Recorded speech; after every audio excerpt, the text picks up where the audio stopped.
Complete Edu. It's all about learning.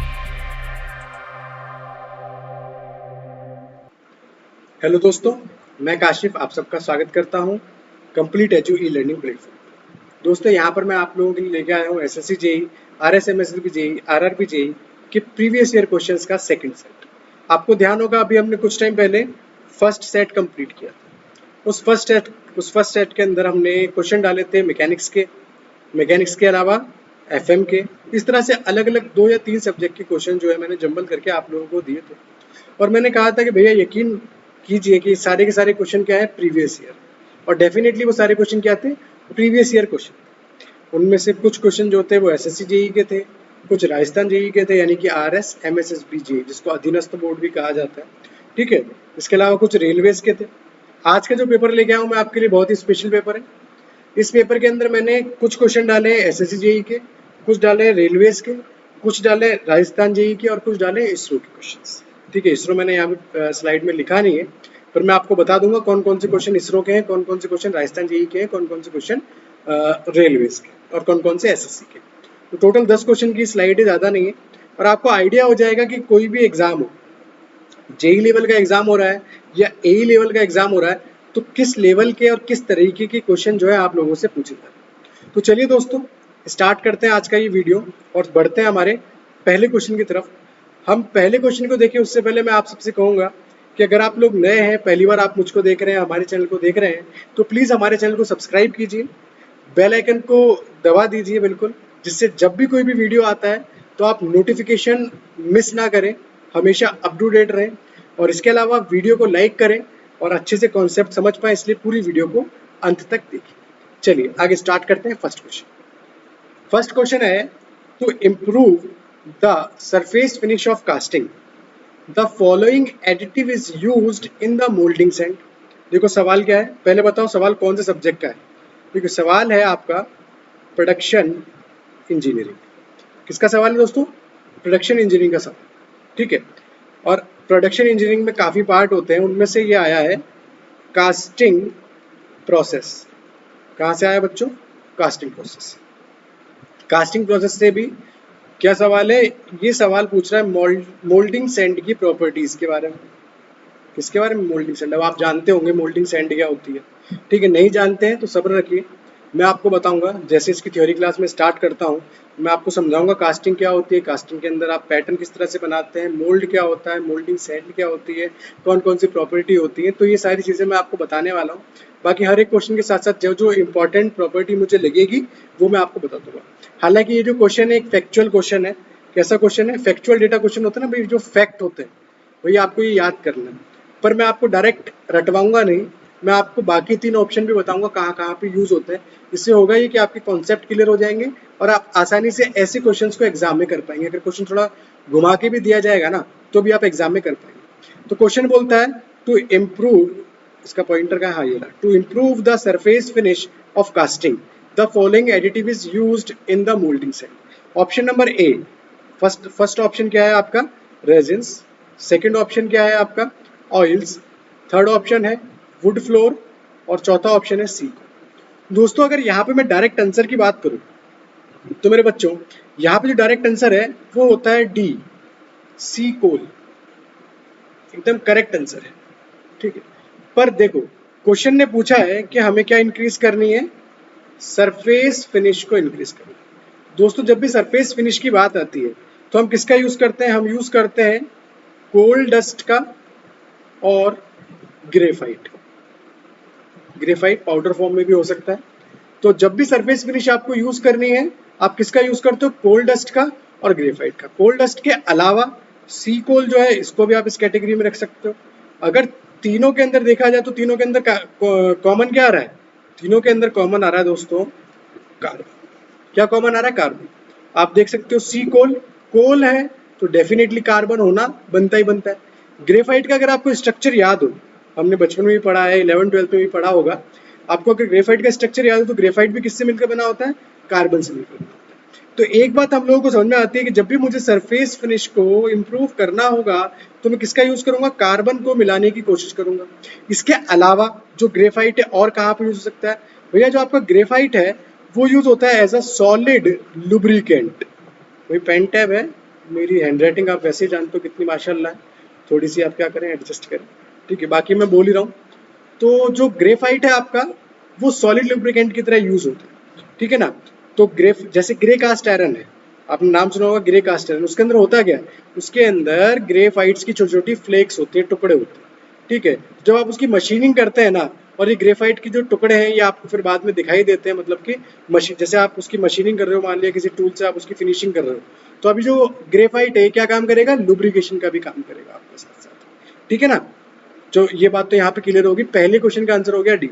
अब बात करते हैं बाकी जो ऑप्शन है, जैसे ऑप्शन नंबर ए है रेजिन्स है। रेजिन्स कहाँ पे यूज होते हैं, तो बेसिकली जो रेजिन्स है, रेजिन्स का जो यूज होता है वो होता है शेल मोल्डिंग प्रोसेस के अंदर, which is a advance casting operation, ठीक है। और इसके अलावा भी अपन नॉर्मल कास्टिंग के अंदर भी रेजिन्स का यूज करते हैं। यहाँ पे कौन कौन से रेजिन्स यूज होते हैं, फिनॉल फॉर्मेल्डिहाइड का भी यूज करते हैं, यूरिया फॉर्मेल्डिहाइड का भी यूज करते हैं, ठीक है। रेजिन्स का काम क्या होता है, ज्यादातर जो रेजिन होता है एक थर्मोसेटिंग प्लास्टिक होता है, ठीक है। तो जैसे आप शेल मोल्डिंग कर रहे हो, शेल मोल्डिंग यहाँ पे जैसे पीसीबी वगैरह डिजाइन जो होती है आपकी, जो पीसीबी की जो प्लेट वगैरह होती है ना, वो शेल मोल्डिंग से बनती है, ठीक है। रॉकेट आर्म्स वगैरह जो बनती है, तो वहां पे एक थर्मोसेटिंग प्लास्टिक का बेस देने के लिए आप किसका यूज करते हो, रेजिन्स का यूज करते हो। कौन कौन से रेजिन्स है, phenol formaldehyde and urea formaldehyde. याद रखेंगे इन नामों को, ठीक है, क्योंकि ये वो क्वेश्चन है जो एग्जाम में पूछे जाते हैं, ठीक है। गेट तक के एग्जाम के अंदर भी इन क्वेश्चन को थोड़ा सा मिक्स किया जाएगा, थोड़ा सा घुमाया जाएगा और आपसे डायरेक्ट पूछ लिया जाएगा। इतनी बात क्लियर है, ठीक है। इसके अलावा रेजिन्स क्या यूज करते हैं, एज अ बाइंडिंग मटेरियल भी आपका काम करते हैं, ठीक है। तो बाइंडिंग मटेरियल की तरह भी इसको काम किया जाता है। दूसरी बात ऑयल से, कौन से ऑयल्स की बात करा यहाँ पे इसने क्लैरिफाई नहीं किया, बट फिर भी क्योंकि कास्टिंग की बात हो रही है और मोल्डिंग सैंड की बात हो रही है, तो इसके जो एडिटिव होते हैं कौन कौन से होते हैं ऑयल्स के अंदर। भाई ऑयल्स के अंदर हम जो यूज करते हैं, इसको क्लियर कर देता हूं मैं, लिंसीड ऑयल का यूज करते हैं। किसका, लिख लेता हूं भाई, कहाँ गया, हाँ ये यहाँ पर जो हम यूज करते हैं बच्चों, लिनसीड ऑयल का यूज किया जाता है, यानी अलसी का तेल, उसका यूज किया जाता है। और इसके अलावा कई बार मोलेसिस का यूज भी किया जाता है। व्हाट इज मोलेसिस, मोलेसिस एक प्रोडक्ट होता है किसका, जो आपका चीनी होता है उसका एक प्रोडक्ट होता है, जिसे देसी भाषा में कहा जाता है गुड़।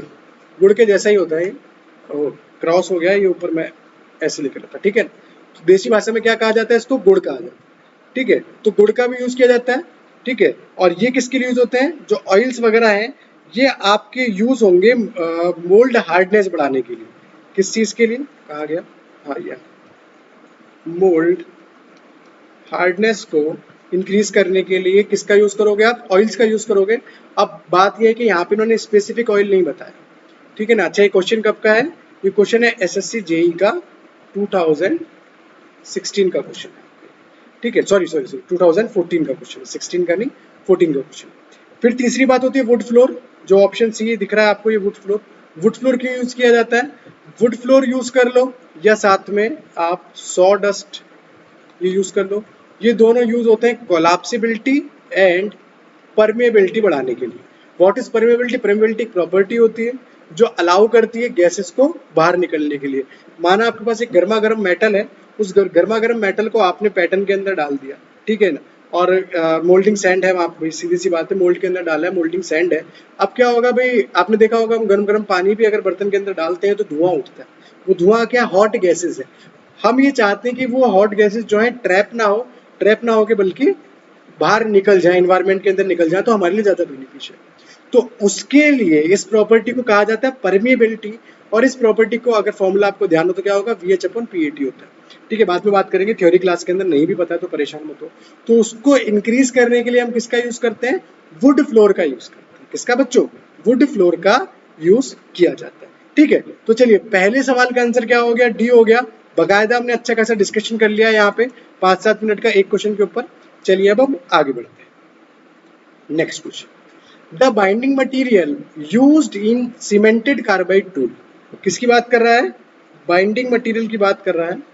और कहाँ पे, सीमेंटेड कार्बाइड टूल। भाई टूल जो होते हैं आपके अलग, जैसे आपका होता है सिरेमिक टूल्स होते हैं, हाई स्पीड स्टील टूल्स होते हैं, इनके बारे में बकायदा कहानी है, इनका कंपोजिशन है वो भी बताऊंगा। टी सीरीज होता है, एम सीरीज होता है, ठीक है, अलग अलग है भाई, थोड़ा सा क्वेश्चन के हिसाब से बड़ा चला जाएगा, ठीक है।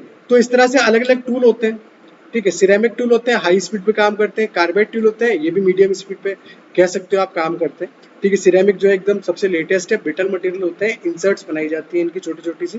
इंसर्ट क्या होती है भैया, कुछ इस तरह की संरचना होती है, बाद में इनको क्या किया जाता है टूल पोस्ट पे, यहाँ पे टूल पोस्ट पे लगा दिया जाएगा, और लगाने के बाद क्या करोगे आप, सर जो भी आपका मशीनिंग ऑपरेशन है वो आप परफॉर्म करोगे। तो ये तो बेसिक सी बातें हैं जो आपको पता होनी चाहिए, नहीं भी पता नहीं है तो परेशानी वाली बात नहीं है। थ्योरी क्लास में ईच एंड एवरीथिंग कवर करूंगा, बताऊंगा कितनी स्पीड पे काम करते हैं। जैसे हाई स्पीड स्टील टूल है 15 से 20 मीटर पर सेकंड पे काम कर रहा है, सीमेंटेड कार्बाइड है 150 तक मान लो, सिरेमिक है 600 तक, 600 मीटर पर सेकंड तक मशीनिंग करता है। तो ये ऐसी ऐसी स्पीड होती है, अलग बात करें। सवाल सिर्फ इतना सा है कि बाइंडिंग मटेरियल कौन सा यूज होता है, तो इसका तो फैक्चुअल सवाल है, इसमें तो मैं क्या बताऊं कि क्या कौन सा यूज होता है भाई, cobalt use. Option number B जो है वो इसका करेक्ट आंसर है, कोबाल्ट। क्या आंसर है इसका, कोबाल्ट। कोबाल्ट के अंदर ऐसी प्रॉपर्टी होती है, तो सीमेंटेड कार्बाइड टूल क्या करता है, बाइंड करके रखता है, बांध के रखता है, ठीक है ना, इसका यूज किया जाता है। अगर कोई आपसे पूछ ले क्रोमियम, क्रोमियम का क्यों यूज होता है, जो ऑप्शन सी है दोस्तों, क्रोमियम का यूज जहां पे भी होता है वो कोरोजन रेजिस्टेंस के लिए होता है, मतलब जंग निरोधी बनाने के लिए। जैसे स्टेनलेस स्टील है उसके ऊपर Cr2O3 की लेयर को बढ़ाया जाता है, चढ़ाया जाता है, बढ़ाया नहीं जाता, क्यों चढ़ाया जाता है, आपने देखा होगा ना कि जो स्टेनलेस स्टील के जो बर्तन होते हैं उसके चम्मचों पे जंग नहीं लगते, क्यों नहीं लगते, उसमें Cr2O3 की प्रोडक्ट। तो क्रोमियम का जो बेसिक यूज होता है वो क्यों होता है, जंग निरोधी बनाने के लिए, कोरोसिव रेजिस्टेंस बनाने के लिए उसको यूज किया जाता है। कार्बन है उसकी अपनी प्रॉपर्टीज होती है, निकल है उसकी अपनी प्रॉपर्टीज होती है। भाई कार्बन तो लगभग हर किसी के अंदर पाया ही जाता है, स्टील है, कार्बाइड है, तो कार्बन तो होगा। चलिए, तो इस जो क्वेश्चन आपका बी है, सॉरी क्वेश्चन नंबर सेकंड है, उसका जो आंसर हो गया वो क्या हो गया, बी हो गया, कोबाल्ट हो गया। चलिए आगे चलते हैं। अच्छा, क्वेश्चन कौन से साल का था, ये क्वेश्चन है आपका एसएससी जेई 2013 का। इसके अलावा राजस्थान जेई 2016 के अंदर रिपीटेड है, आरआरबी रेलवेज के अंदर भी आया हुआ है। जो एग्जैक्ट ईयर है वो मैं भूल चुका हूँ भाई, 6-7 दिन से वीडियो इसीलिए नहीं आ पाई कि थोड़ा वायरल हो गया है, तबीयत खराब चल रही है, आपको दिख रहा होगा, तो इसी वजह से 6-7 दिन से वीडियो नहीं आ पाई है दोस्तों। तो अभी मैं भूल गया हूँ, मैं बता दूंगा आपको जैसे ही मुझे याद आएगा। मेरे हिसाब से शायद ये 19 लास्ट ईयर जो पेपर हुआ है उसी में पूछा गया था, या उससे पहले 15 में जो पेपर हुआ था उसमें पूछा गया था। 15 या 19 दोनों में से कोई एक है ये, ठीक है, तो रिसेंट के ही है ये, ऐसे नहीं कि दूर के, ठीक है, तो ऐसे क्वेश्चन आते हैं। ठीक है, चलिए आगे चलते हैं। क्वेश्चन नंबर 3, क्वेश्चन नंबर 3 कहता है rotameter is a device which is use to measure. Rotameter एक डिवाइस है जो इन्होंने हमें बता दिया, और वो पूछ रहा है वो क्या चीज मेजर करने के लिए यूज होता है। तो देखिए ऑप्शन दे रखा है आपको, रोटेशन, ऑप्शन बी है एब्सोल्यूट प्रेशर, ऑप्शन सी है velocity of fluid, and option जो डी है वो है फ्लो रेट। दोस्तों रोटामीटर नाम सुनते हैं हम देखते हैं rotameter to rotation, that is why answer A होना चाहिए, बट ये क्या है आपका गलत आंसर। रोटेशन जो है, अच्छा मैं बता देता हूँ आपको, रोटेशन मेजर करना है इसका मतलब क्या होता है कि आपको किसी शाफ्ट की एंगुलर स्पीड और एंगुलर, किसी शाफ्ट की angular speed and angular velocity, इनको क्या करना है, मेजर कर, sorry angular speed angular velocity हो गया, मेरे को एक्सेलरेशन लिखना था, थोड़ा माफ कीजिएगा, इनको मेजर करना है। तो इसके लिए यूज किया जाता है टैकोमीटर। क्या यूज करते हैं बाल को, टैकोमीटर यूज करते हैं, ठीक है। फिर देखो option number B, absolute pressure अगर आपको मेजर करना है तो किसका यूज करोगे भाई, प्रेशर के लिए बहुत सारे डिवाइस होते हैं, बट एब्सोल्यूट प्रेशर होता क्या है, उसके लिए हम यूज करते हैं मैनोमीटर का, गेज प्रेशर एटमॉस्फेयर प्रेशर तो हमको मिला के एब्सोल्यूट प्रेशर हो जाता है, तो उसके लिए हम यूज क्या किसका करते हैं, मैनोमीटर का यूज करते हैं, ठीक है। अगर आपको वेलोसिटी ऑफ फ्लूइड, जो सी ऑप्शन आपको कहाँ गया, कहाँ लिख रहा हूँ, इसका पॉइंटर नहीं दिखता मुझे, एक तो कुछ और करना पड़ेगा, ठीक है। तो वेलोसिटी ऑफ फ्लूइड फ्लो अगर आपको मेजर करना है तो आपके पास एक फ्लूइड के अंदर एक डिवाइस होता है जिसका नाम होता है पिटोट ट्यूब, ठीक है ना। पिटोट ट्यूब क्या होती है, आपको आ गया पॉइंटर, कहाँ गया भैया, ये ठीक है। पिटोट ट्यूब क्या होती है, कुछ इस तरह की होती है, 90 डिग्री पे भी होती है। तो भैया वेलोसिटी जो फ्लूइड है इसके अंदर फ्लो करता है, एक स्टैग्नेशन पॉइंट आता है, उस स्टैग्नेशन पॉइंट पे एक साथ ही वेलोसिटी क्या हो जाती है, जीरो हो जाती है। हम क्या कर लेते हैं, वेलोसिटी वहां पर मेजर कर लेते, तो वो क्या होती है आपकी पिटोट ट्यूब। तो भैया ऑप्शन ए मैंने आपको बता दिया टेकोमीटर होता है, ऑप्शन बी बता दिया मैनोमीटर होता है, ऑप्शन सी होता है आपका पिटोट ट्यूब। तो कौन सा ऑप्शन बचता है, सिर्फ और सिर्फ ऑप्शन डी बचता है, जो है आपके पास फ्लो रेट। तो ध्यान रखिएगा दोस्तों, जब भी आप लोगों को फ्लो रेट मेजर करनी है तो फ्लो रेट मेजर करने के लिए किसका यूज किया जाता है, रोटामीटर नाम के डिवाइस का यूज किया जाता है, जो आपका क्वेश्चन। तो क्वेश्चन नंबर 3 का आंसर क्या हो जाएगा आपका? डी हो जाएगा, जो करेक्ट आंसर है। ठीक है, कोई दिक्कत कोई परेशानी तो नहीं है? अगर कोई परेशानी हो तो आप बिल्कुल भी हेजिटेट मत होइएगा, बिल्कुल एकदम फ्री रहिए, be free to ask any time. कहाँ पे पूछोगे? कमेंट्स के अंदर पूछ लीजिए, मैं आपको रिप्लाई कर दूंगा। अदरवाइज हमारे जो टेलीग्राम चैनल है, आपको हमारा ग्रुप जो आपको डिस्क्रिप्शन दिखाई देगा, तो डिस्क्रिप्शन के अंदर मैंने लिंक डाल रखा है। ठीक है, तो आप वो टेलीग्राम चैनल मेरा ज्वाइन कर लो। वो सिर्फ और सिर्फ डाउट सॉल्विंग के लिए है। पीडीएफ पीपीटी, जो ये पीपीटी मैंने बनाई है, जो आपको क्वेश्चन करा रहा हूँ, ये पीपीटी भी मैं उस टेलीग्राम चैनल पे ही डालता हूँ। ठीक है, जो मेरे खुद के नोट्स हैं उनकी पीडीएफ भी उस टेलीग्राम चैनल पे ही डालता हूँ। तो आप उस चैनल को ज्वाइन कर लीजिए, वहाँ पे डाउट भी पूछ लीजिए, क्या दिक्कत है? ठीक है ना? तो उस चीज़ के लिए यूज़ किया जाता है, आप उसको ज़रूर ज्वाइन करें, और इससे आप ही का बेनिफिट होगा, और सब मिल के साथ में क्वेश्चंस को सॉल्व करेंगे, मजा आएगा। चलिए आगे चलते हैं। Question number 4, a beam is fixed at one and and free at other and. क्या बोल रहे हैं? एक बीम है, ठीक है, ये बीम है जो फिक्स्ड है, कहाँ पे? वन एंड पे बना दी, और फ्री है अदर एंड पे। A load x in the centre, मान लिया जाए इसकी टोटल जो लेंथ है, टोटल लेंथ एल है, और लोड जो है एकदम सेंटर पे पी लोड है मान लिया जाए, वो अप्लाई होता है। L/2 ये लेंथ होगी, और L/2 ये लेंथ होगी। ठीक है, सेंटर पे अप्लाई होता है। The maximum bending moment will occur at. अच्छा, पहली बात तो इन्होंने क्वेश्चन को कुछ नहीं घुमाया, बहुत सिंपल सा डायरेक्ट क्वेश्चन पूछा है इन्होंने। बोला बीम जो है फिक्स्ड है, कहाँ पर? एक एंड के ऊपर फिक्स्ड है, और दूसरी एंड पे क्या है? फ्री है, अदर एंड फ्री है। तो ये कौन सा केस है? ये है आपका कैंटिलीवर बीम का केस है भैया। किसका केस है? कैंटिलीवर बीम का केस है। तो कैंटिलीवर बीम के अंदर मैक्सिमम बेंडिंग मोमेंट कहाँ पे होता है? बताओ जरा, कहाँ पे होता है? हमेशा और हमेशा फिक्स्ड एंड पे होगा। कहाँ पे होगा? फिक्स। फ्री एंड पे तो मोमेंट होना ही नहीं।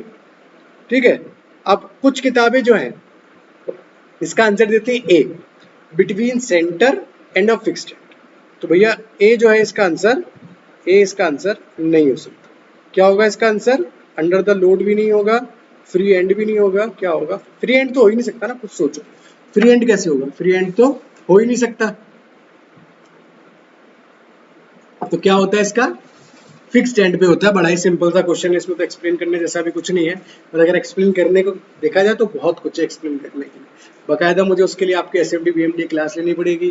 कैंटिलीवर बीम बताऊंगा, सिंपली सपोर्टेड बीम बताऊंगा, उसके अंदर जो आपके लोड एक्ट हो रहे हैं, कैसे बीएमडी बनती है, कैसे एसएफडी बनती है, ये सारी चीज़ मैं आपको बताऊंगा। ठीक है, उससे आप लोग क्या होगा, उससे आप लोगों को पता चलेगा कि भाई कैसे फिक्स्ड एंड के ऊपर मैक्सिमम बेंडिंग मोमेंट लगा। ठीक है, अभी के लिए इतना मान लीजिए, सी इसका करेक्ट आंसर। अगला क्वेश्चन देखते हैं। The quantity which is equal to rate of change of momentum is known as. कहाँ का क्वेश्चन है भैया?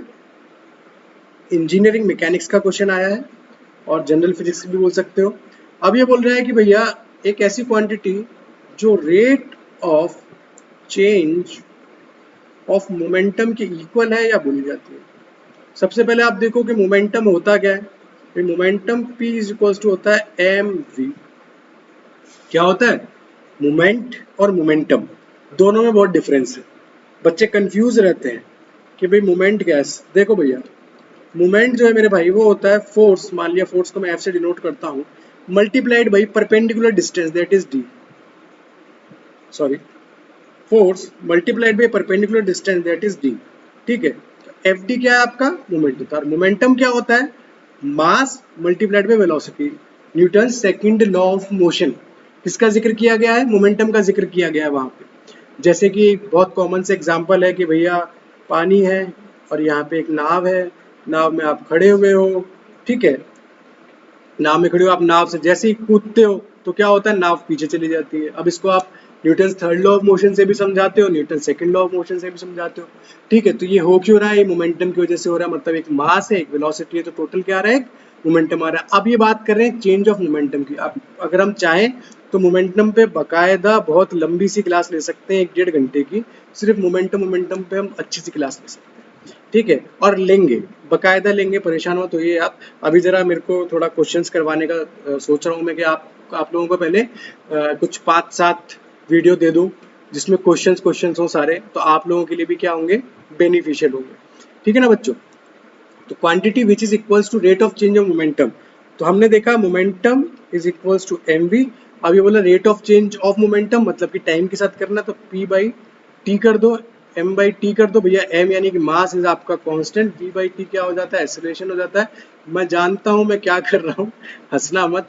तो f इज इक्वल्स टू क्या हो जाएगा, m में हो जाएगा। ठीक है, मैंने बहुत सिंपल बता दिया। वैसे बकायदा मैं करूंगा तो कैसे करूंगा, dp बाई dt यहाँ पे कर लेते हैं, dp बाई dt करूंगा, देन मैं लिखूंगा d mv by dt, m is constant, dv by dt, m dot a, what is m dot a, m dot a is force. So the quantity which is equals to rate of change of momentum is nothing but d, it is d not a, force. Okay, the first जो है वो क्या है, impulse. Impulse का मतलब क्या हो गया, आवेग। किसके साथ, टाइम डिपेंडेंट प्रॉपर्टी है, एफ इंटू टी। क्या होती है, टाइम डिपेंडेंट प्रॉपर्टी। डिस्प्लेसमेंट क्या होता है भाई, rate of change of momentum, displacement नहीं हो सकता। एक्सीलरेशन क्या होता है, rate of change of velocity होता है। ठीक है ना। तो डिस्प्लेसमेंट क्या होता है भैया, कोई भी आपको 2 पॉइंट तक जाना है, अगर एक डायरेक्शन है आपके पास, कोई डिस्टेंस आप ट्रेवल कर, distance in a vector form is called as displacement. Simple, distance in a vector form is called as displacement. ठीक है बच्चों, चलिए काफी टाइम हो गया, 5 क्वेश्चन के अंदर 20-25 मिनट हो चुके हैं, शायद 20 मिनट तो हो ही गए होंगे। चलिए आगे चलते, तो इसका आंसर क्या हो गया, डी हो गया। बाकी 3 ऑप्शन आप जानते हो कि हो ही नहीं सकते। क्वेश्चन नंबर 6, एक लाइन का क्वेश्चन है। During the throttling process enthalpy doesn't change, pressure does not change, entropy does not change, internal energy does not change. तो मेरा एक स्टेटमेंट याद रखना, ये स्टेटमेंट वो है जो मुझे मेरे टीचर ने याद करवाया था, और मैं आपको याद करवा देता हूँ। Throttling is nothing but a isenthalpic process। क्या है, isenthalpic process। isenthalpic process का मतलब क्या होता है भाई, ये लगा देना यहाँ पे। एंथैल्पी क्या रहनी चाहिए भैया, आपकी कांस्टेंट रहती है। एंथैल्पी क्या होती है, कांस्टेंट होती है। तो थ्रोटलिंग प्रोसेस जब भी होगा, तो भैया कभी भी ऐसा नहीं होगा कि आपकी जो एंथैल्पी है, जिसको हम एच से डिनोट करते हैं, ऐसे डिनोट करते हैं, वो चेंज हो, वो हमेशा क्या रहने वाली है, आपकी कांस्टेंट रहने वाली है। तो ऑप्शन नंबर ए जो है इसका करेक्ट आंसर है। प्रेशर चेंज होता है भाई, थ्रोटलिंग डेफिनेटली प्रेशर चेंज होगा। थ्रोटलिंग एक्सपेंड एकदम एक एक्सपेंशन प्रोसेस है आपका, थ्रोटलिंग एक तरीके से प्रेशर चेंज होना है, एंट्रोपी चेंज होनी है, इंटरनल एनर्जी जो है आपकी वो चेंज होनी है। चलिए आगे चलिए, question number 7, car moving with uniform acceleration, mechanical question है। covers 450 meter in 5 second interval and covers 700 meter in next 5 second interval. The acceleration of car is, भाई इन्होंने बोला जो आपकी कार है वो मूव कर रही है किससे, यूनिफॉर्म एक्सेलरेशन। जैसे यूनिफॉर्म एक्सेलरेशन देखो, आपको समझ आना चाहिए, यहाँ पे इक्वेशन ऑफ मोशन को आप अप्लाई कर सकते हो। किसको अप्लाई कर सकते हो, इक्वेशन ऑफ मोशन के लिए एक बहुत, गति के जो समीकरण होते हैं ना, उनके लिए एक बहुत जरूरी कंडीशन होती है कि एक्सेलरेशन आपका क्या होना चाहिए, यूनिफॉर्म होना चाहिए। ये बात ध्यान रखिए, एक समान त्वरण यानी कि यूनिफॉर्म एक्सेलरेशन के लिए ही इक्वेशन ऑफ मोशन आपकी वैलिड होती है। अगर नॉन यूनिफॉर्म एक्सेलरेशन है तो इक्वेशन ऑफ मोशन वैलिड नहीं होती। ठीक है ना। आप क्या करते हैं, ऐसी कंडीशन में एट एन इंस्टेंट चेक करते हैं, एक इंस्टेंट जहां पे यूनिफॉर्म एक्सेलरेशन था। ठीक है, तो ऐसा ही होता है हमारे साथ साइंस के अंदर, इंजीनियरिंग के अंदर यही होता है कि अगर चीजें हमारे हिसाब से ना हो तो हम उसको अपने हिसाब से बनाएंगे, अपने हिसाब से बनाने के बाद क्या करेंगे, सॉल्व करेंगे। ठीक है ना। चलिए, तो एक कार है जो यूनिफॉर्म एक्सेलरेशन से मूव कर रही है, इक्वेशन ऑफ मोशन लग सकती है भाई। उसने क्या दे रखा है भैया, आपका 450 मीटर सबसे पहले 5 second, time is equal to 5 second के अंदर कवर किया। फिर सेकंड इंटरवल के अंदर क्या किया भैया, उसने डिस्टेंस 700 मीटर कवर किया है, कितने में, t इक्वल्स टू 5 सेकंड। तो टोटल टाइम कितना हो रहा है भाई, पहला 5 सेकंड, दूसरा 5 सेकंड यानी 10 सेकंड। ठीक है, पहले 450 मीटर की डिस्टेंस कवर करिए, फिर 700 मीटर की डिस्टेंस कवर करिए। आपको निकालना क्या, the acceleration of car, you have to find the acceleration of car. तो कैसे फाइंड कर सकते हो भाई, ये तो मैंने आपको hint they the, equation of motion लगानी। अब इक्वेशन ऑफ मोशन जो है वो 3 है, कौन कौन सी है, v is equals to u plus at, और कौन सी है भाई, s is equals to ut plus half at square, और कौन सी है, V square is equals to U square plus 2as।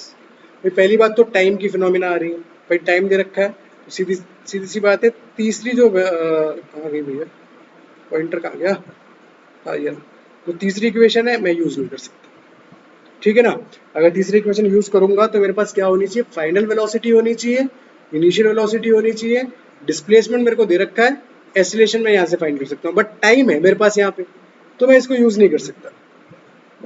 अब कुछ एक ऐसी किताबें हैं और नेट पे कुछ एक ऐसे आर्टिकल है जहाँ पे इस क्वेश्चन को उन्होंने बहुत ही सिंपल वे के अंदर यूज सॉल्यूशन किया। मैं बताता हूँ कैसे। इन्होंने बोला कि इक्वेशन ऑफ, पहले आप सुन लो उसके बाद मैं आपको इसका एक्चुअल मेथड बता दूंगा, सिर्फ सुनिएगा, किसी भी जजमेंट पे मत पहुंचना। इन्होंने बोला कि आप फर्स्ट इक्वेशन ऑफ मोशन निकालो, v equals to u plus A T, ठीक है।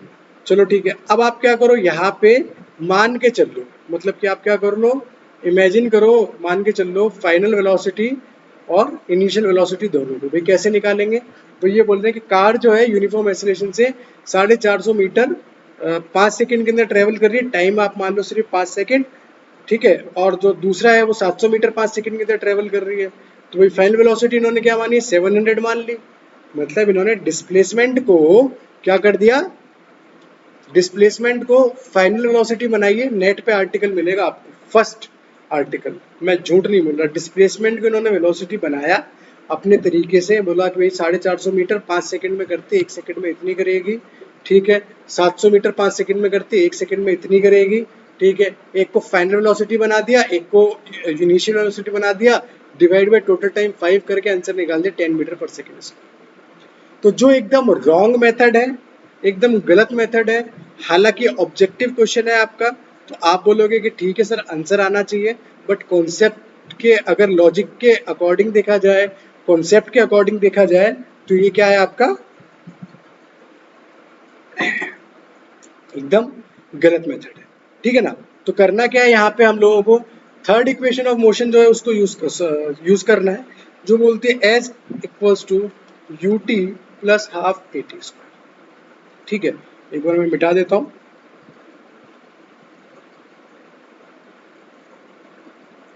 अब देखो क्या बोला मैंने कहा कि थर्ड इक्वेशन ऑफ मोशन को हम यहाँ पे यूज करेंगे, S equals to U T plus half A T square. सबसे पहले देखा for S equals to 450 metre, T equals to 5 second. Equation बनाओ, एस दे रखा है 450, यू हमें पता नहीं है, यू क्या है, इनिशियल वेलोसिटी है जो हमें पता नहीं है यहाँ पे, टी हमें कितनी दे रखी है, 5 दे रखी है, ये हो गया 1/2, ए की वैल्यू हम लोगों को फाइंड करनी है, what is T, T is 5, तो कितना हो जाएगा ये,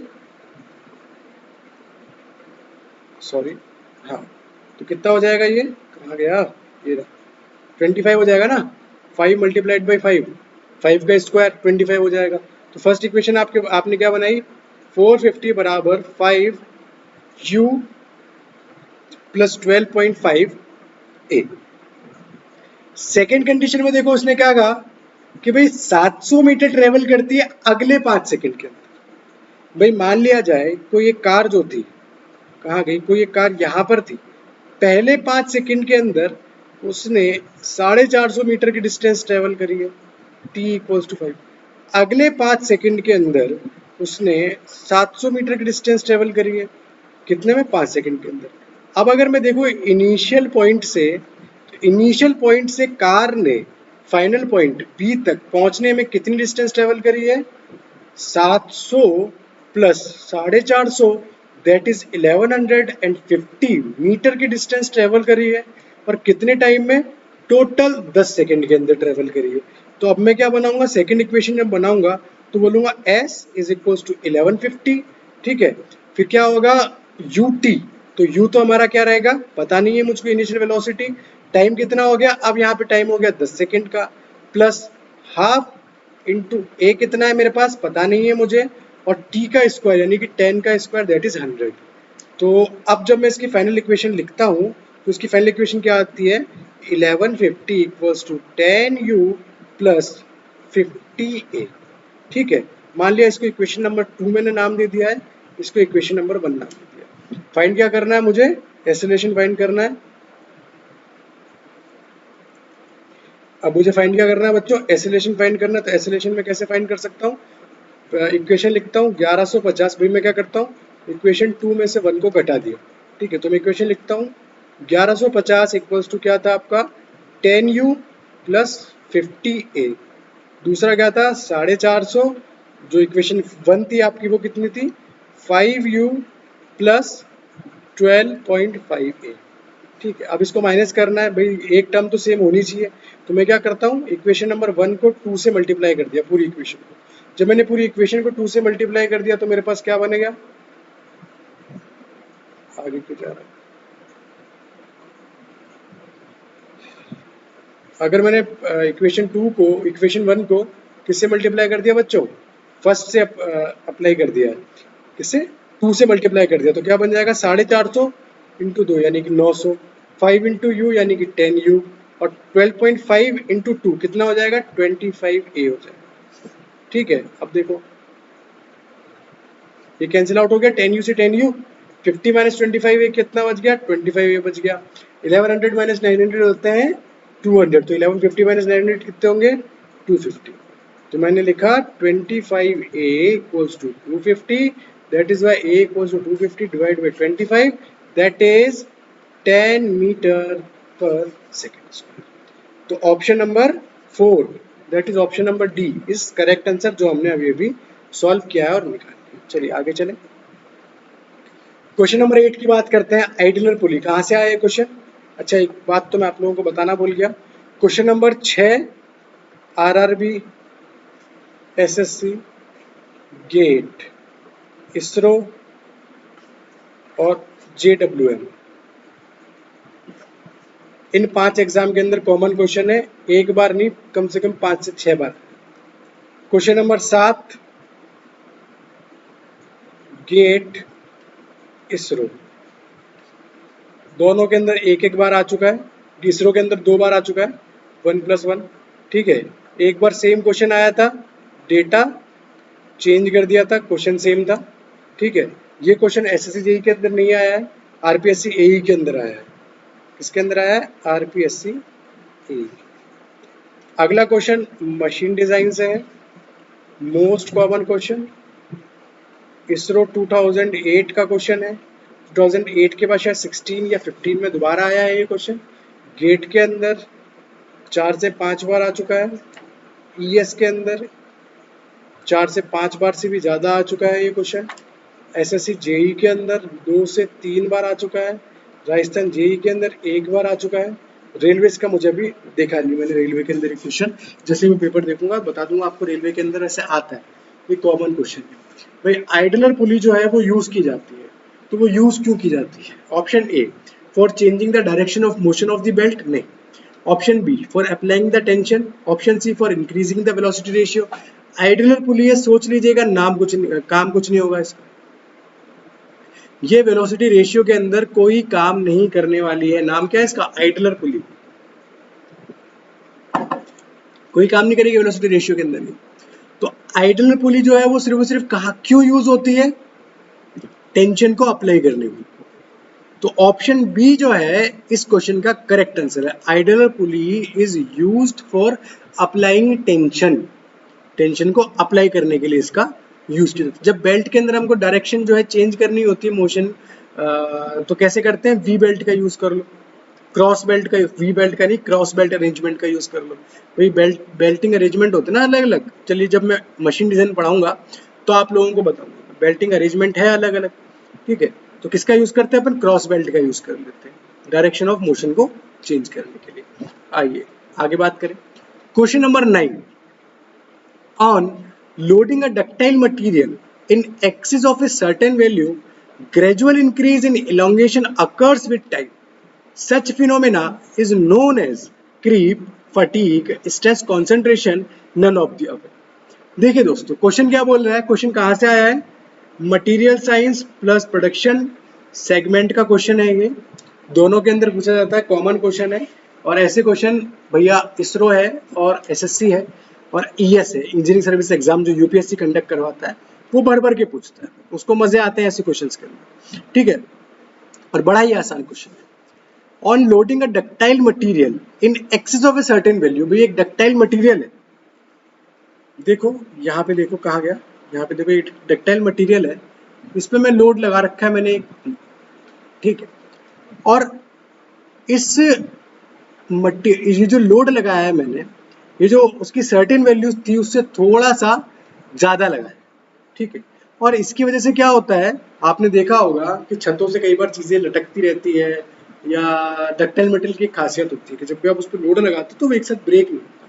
वो क्या होता है, अपनी लेंथ को बढ़ाता रहता है, बढ़ाता रहता है, बढ़ाता रहता है, बढ़ाता रहता है, बढ़ाता रहता है, बढ़ाता रहता है, फिर एक मोमेंट पे जाके टूटता है, इलास्टिक रीजन को क्रॉस कर लेगा, ठीक है। तो पता ही आपको स्ट्रेस स्ट्रेन कर्व के अंदर बताऊंगा, मैं इतना बोलना चाह नहीं रहा हूँ क्योंकि मुझे पता है इस क्वेश्चन के अंदर आराम से 15 से 20 मिनट हम पढ़ सकते हैं। तो भैया टाइम के साथ साथ उसका एलोंगेशन बढ़ता जा रहा है, बढ़ता जा रहा है, और एक ऐसा वक्त आया कि जब डक्टाइल मटेरियल ने अपने हाथ ऊपर कर दिए और बोला कि भैया अब हम पे ना हो पाएगा, हम नहीं सह पाएंगे, और वो डक्टाइल मटेरियल आपका टूट गया।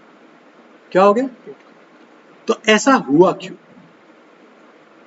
ये कौन सी फिनोमिना है? तो क्या ये फटीग है? नहीं दोस्तों, फटीग फिनोमिना वो होती है जिसके अंदर साइक्लिक लोडिंग होती है। साइक्लिक लोडिंग के अंदर क्या होता है कि भाई एक बार मैक्सिमम लोड, एक बार minimum load, maximum minimum, maximum minimum.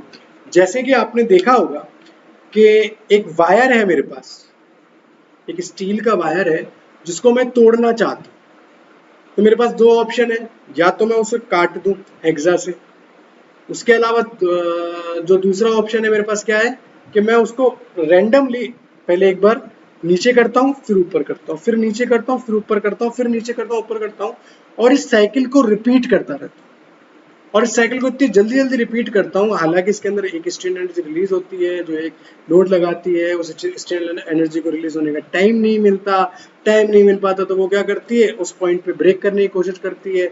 वो अलग बातें हैं, उनके बारे में बात करेंगे हम, पर आप इतना सुन लीजिए, हम क्या करेंगे, एकदम एक साथ ही रेडियली जो क्या कर रहे हैं, ऊपर नीचे वायर को कर रहे हैं, ठीक है। एक बार मैक्सिमम लिमिट पे ले गए, फिर मिनिमम लिमिट पे ले गए, मैक्सिमम मिनिमम। तो इससे होगा क्या, वो वायर आपका जल्दी टूट जाएगा। वायर को खींच के तोड़ के देखना और ऐसे तोड़ के देखना, है ना। तो ये साइक्लिक लोडिंग है। साइक्लिक लोडिंग की वजह से क्या आता है, फटीग आता है। स्ट्रेस कॉन्सेंट्रेशन क्या होता है कि जब भी कोई बॉडी अपना शेप चेंज कर रही है, ठीक है, तो उस जगह पे स्ट्रेस क्या होता है, कॉन्सेंट्रेट हो जाता है, इकट्ठा हो जाता है, ठीक है। तो स्ट्रेस कॉन्सेंट्रेशन के अलग अलग फैक्टर आते हैं, किस किस वजह से होता है, किस तरह से इससे बचा जाता है, तो ये एक अलग चीज है। पर जब भी मैं टाइम की बात करता हूँ कि अगर कोई बॉडी जो है, कोई वस्तु जो है आपकी टाइम की वजह से फेल हो रही है, मतलब कि मैंने छत पे पंखा टांगा, है ना, या छत पे मैंने एक झालर टांग दी, एक झूमर टांग दिया है छत पे। जब मैंने टांगा मुझे बड़ा प्यारा लग रहा था, वो बेचारा छत जो थी वो उस पंखे का लोड सहे जा रही थी। छत तो हालांकि एकदम अलग चीज होती है, पर मान लिया जाए, ठीक है ना, या एक चैन से टांग रखा था, वो चैन जो थी उसका लोड जो है वो सहे जा रही थी, पर वो लोड ज्यादा था उस चैन की कैपेसिटी से। हमने देखा 5 साल, 6 साल, 10 साल, 10 साल बाद क्या हुआ, एक दिन वो पंखा गिरा और मेरे सर पे गिर गया। ऐसा क्यों? तो जितनी भी ये ऐसी प्रॉपर्टी आती है इनको कहा जाता है क्रीप, क्रीप फेलियर। क्या कहा जाता है बच्चों? क्रीप फेलियर कहा जाता है, जो एक टाइम डिपेंडेंट फिनोमिना है। क्या है भैया? टाइम डिपेंडेंट फिनोमिना, और साथ में टेम्परेचर पे भी डिपेंड करती है। क्या करती है? टेम्परेचर पे भी डिपेंड करती है, ठीक है ना। अब इसका आप को मैं कई एग्जांपल दे सकता हूँ, जैसे कि WTC वर्ल्ड ट्रेड सेंटर, 9/11 का जो हमला हुआ था वर्ल्ड ट्रेड सेंटर, उसके अंदर क्या किया गया था, एरोप्लेन था, एरोप्लेन के अंदर फ्यूल भरा हुआ था। क्या भरा हुआ था? फ्यूल भरा हुआ था। वर्ल्ड ट्रेड सेंटर की एक खासियत थी कि वो स्टील से बना हुआ था, उसके अंदर स्टील वॉल्स का, स्टील के जो आपके रॉड्स होते हैं उसका यूज बहुत ज़्यादा किया गया था। तो जैसे ही इसको एरोप्लेन को वर्ल्ड ट्रेड सेंटर के अंदर गिराया गया, इसके अंदर बहुत ज़्यादा ईंधन था, जैसे ही वो जाके टकराया एक साथ ही क्या हुआ, टेम्परेचर बढ़ गया। और टेम्परेचर बढ़ गया, कितना पहुंच गया, स्टील के half of the melting point temperature पहुंच गया। Half of the melting point temperature, that is homologous temperature.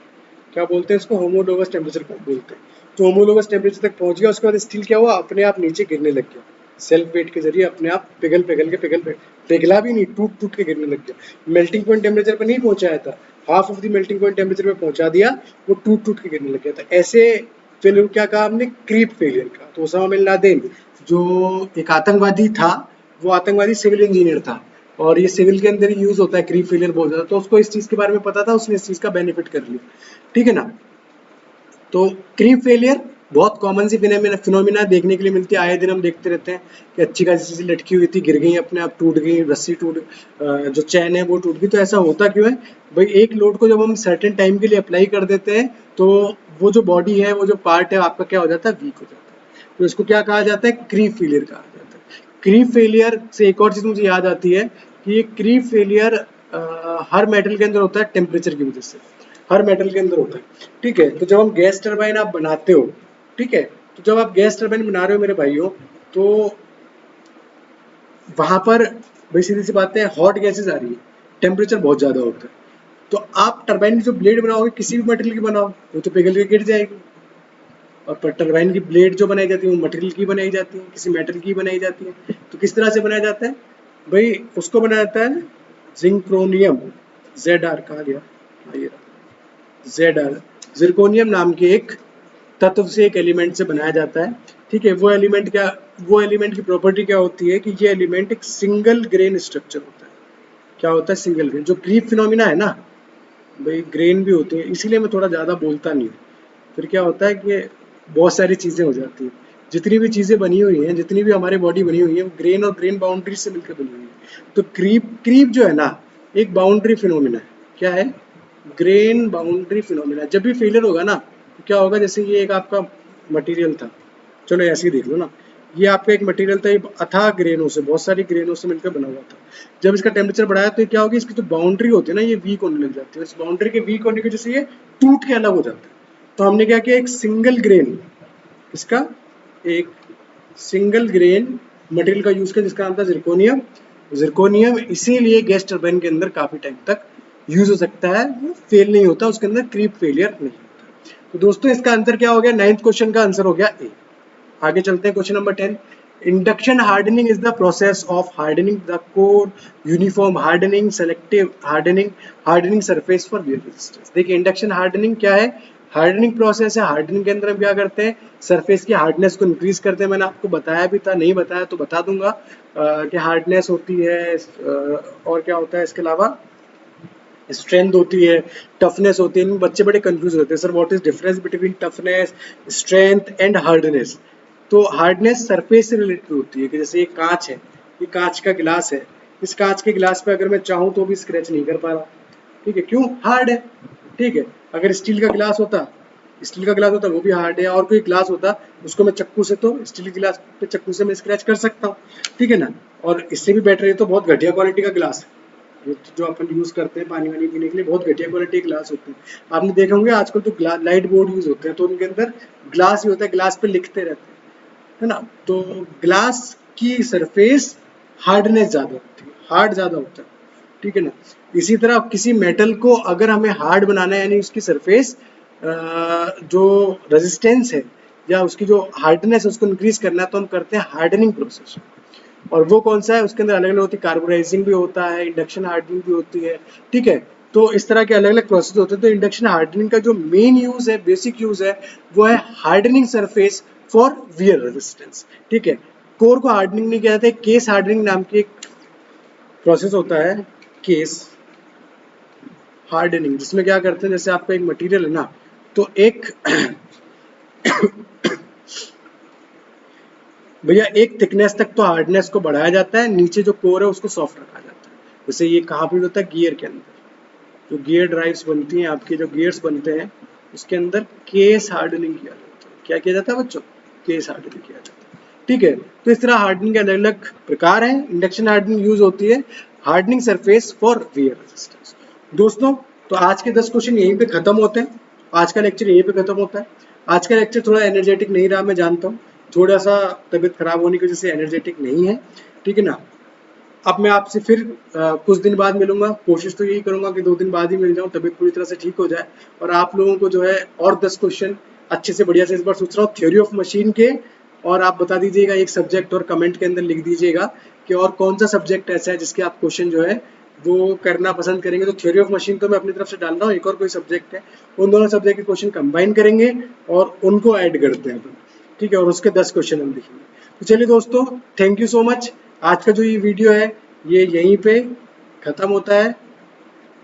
अगर कोई डाउट हो तो आप मुझसे आसानी से फील फ्री टू आस्क, आराम से पूछे, कमेंट के अंदर पूछे। कमेंट के अंदर नहीं पूछ सकते हो तो टेलीग्राम चैनल को ज्वाइन कीजिए, आपका ही फायदा है। मेरे सारे लेक्चर की पीडीएफ वहीं पर, पीडीएफ और पीपीटी वहीं पर अपलोड होती है। दोस्तों टेलीग्राम चैनल को ज्वाइन करें, complete edu e learning platform को सब्सक्राइब करें। Thank you so much. आज का लेक्चर यहीं खत्म।